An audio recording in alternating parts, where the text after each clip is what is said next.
This episode is going to be a little different than usual as I want to show you some live gameplay of me on Rush playing as a scout, and I want to talk about some specific things that I'm doing in this particular round of Rush.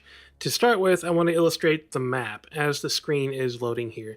You'll notice that A and B are incredibly close together, and I'm fairly certain that the enemy are going to be spawning just on the opposite side of where my team is spawning. So as the round starts, I don't do the usual rush into action that the rest of my team is doing right there. Instead, I take a very, very wide flank route all the way to pretty much the other end of the playable area at this point. Now, it does take a while to get there. You can see that I am running for quite some time before I even make that initial turn in my giant U pattern here. But the end result is that I'm getting to an area where there's going to be far less people so that I can make the flank back to where the gameplay is really going to be taking place.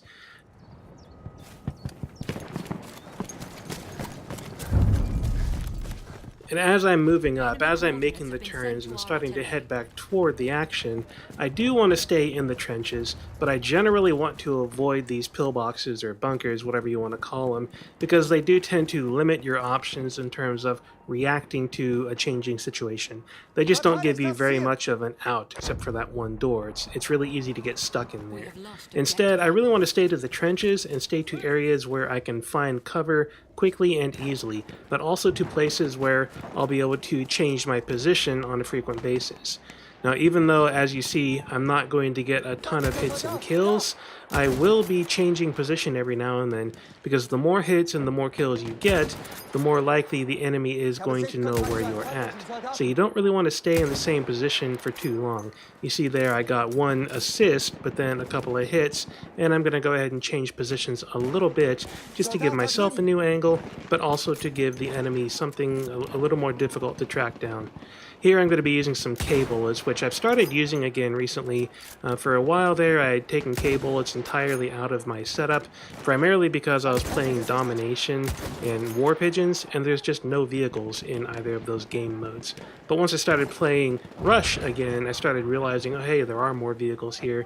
I should put K-bullets back in, so I wanted to take advantage of those since I did see that vehicle up ahead.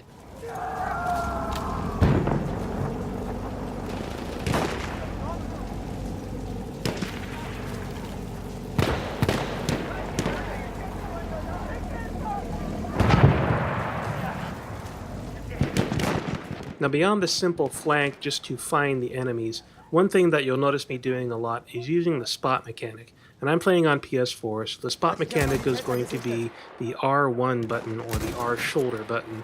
I believe it's going to be the same thing on the Xbox. I'm not sure what it is on the PC, on the keyboard, but whatever the spot mechanic button is, whatever button you press to spot enemies, this is something that you really want to be doing quite frequently. Start practicing that and start spotting enemies more often than you probably are already, because it becomes incredibly important not only for you to see where the enemies are, but also for your team. And you'll see I do get quite a few spot bonuses throughout this gameplay. Now here, I'm starting to get low on ammo, and I'm starting to realize that I'm just not getting very many hits or kills, so I am going to push up through these trenches a little further. It's going to do a couple of things for me. It's going to give me slightly easier time aiming, because I can see things a little bit better, but it's also going to give me more opportunity to see teammates and hopefully get some ammo out of this, which I'm kind of desperately needing at this point.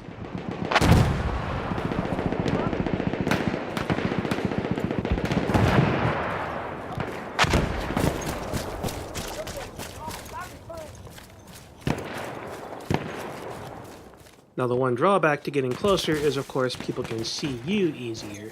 And if you're playing a scout with a marksman or a sniper variant and you've got that scope, you really don't need to be moving in this close unless you want to play the objective.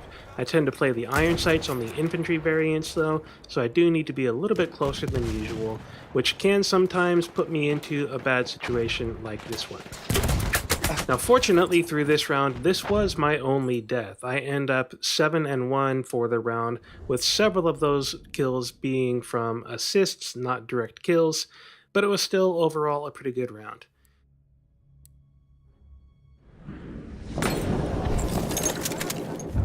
Now, once I spawn in again, I am going to go back through the giant U. I'm going to run through this little area and realize that, hey, I need to be in some cover, so I'm going to head back toward a little bit of cover, head down this road again, and I'm basically going to end up where I was previously. I'll take a slightly different route. I'll fire out this spot flare because I do hear some enemies over there, and I want to see if there's any enemies nearby and help out my team a little bit by giving them that spot flare.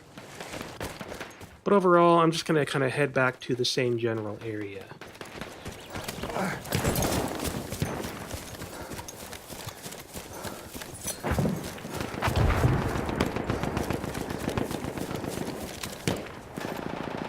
Verteidigt das Ziel bis zum letzten Mann! At this point, though, I do realize that I'm not really in a squad. I'm kind of sitting there by myself. So I do head into the squad menu and I select a squad to join. I wasn't quite sure if I'd joined the correct squad, so I checked it again just to make sure that I was in the right one, because I want to be in a full squad. There are several advantages of being in full squads, primarily being the bonus points that you get for squad assist kills and when squad spawns on you, but there's also other advantages like being able to request ammo and medics and have your squad generally be easier to reach than just some random player on the team. It's always a good idea to play in squads, especially if you're looking for respawn near the action. You can get into spawns where your squad mates are, and it's just generally going to be a little more fun to have squad mates around as well, even if you are not talking to them, even if you don't know them. They're just random people, but still on your squad.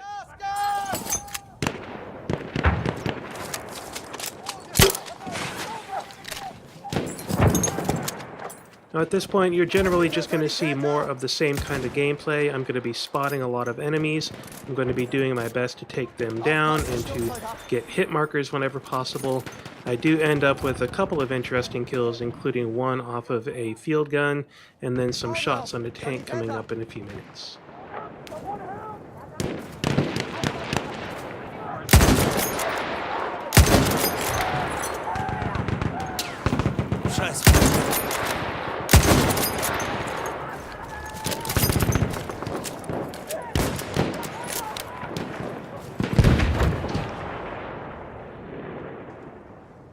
Seht ihr ihn? Sturmsoldat!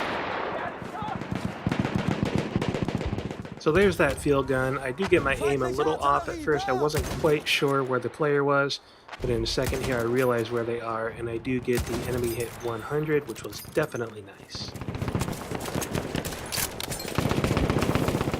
Whenever possible, try to take out people that are on those heavy guns like that. It's going to help out your team immensely if you can take them down, because those guns can do some serious damage to your team. So there is a sniper there, and I do see his scope glint, and you can see that I'm still not quite used to my new button configuration from the previous episode. I accidentally pull out my melee Bartek bludgeon instead of ducking down, but it's all good. I got out of the way of that bullet anyways. Ich brauche Munition, schnell! And now we have a heavy tank coming in, so I do switch over to my K bullets again. Get a couple of good shots on this, but here in a second you'll hear that pew of the ricocheted bullet. You really want to be careful of the angles that you're putting on these tanks, because if you do get a bad angle, a steep angle, you're gonna get that sound of the ricochet, and you're not gonna do nearly as much damage to the vehicle as you really should have if you had got a straight-on hit. These K bullets fortunately also do some damage to stationary weapons, and I was able to get a few points there by hitting one.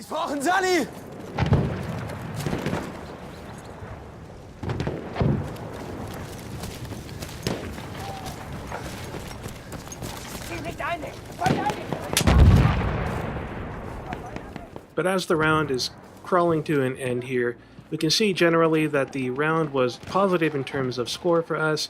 We as a team did manage to hold them off inside of the first objective set. They took down Objective A, but we held them at Objective B and won the round with Objective B still intact.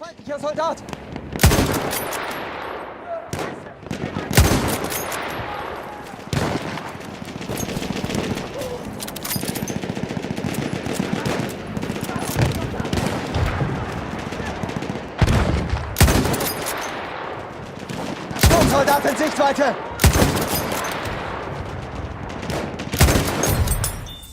that's pretty much it for this episode. I hope you enjoyed the unedited gameplay and the tips that I was trying to follow as I was playing through this round.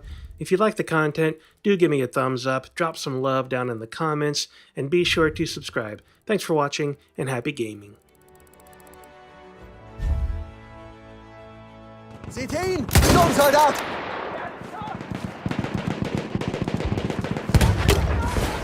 Feindliche Artillerie, da!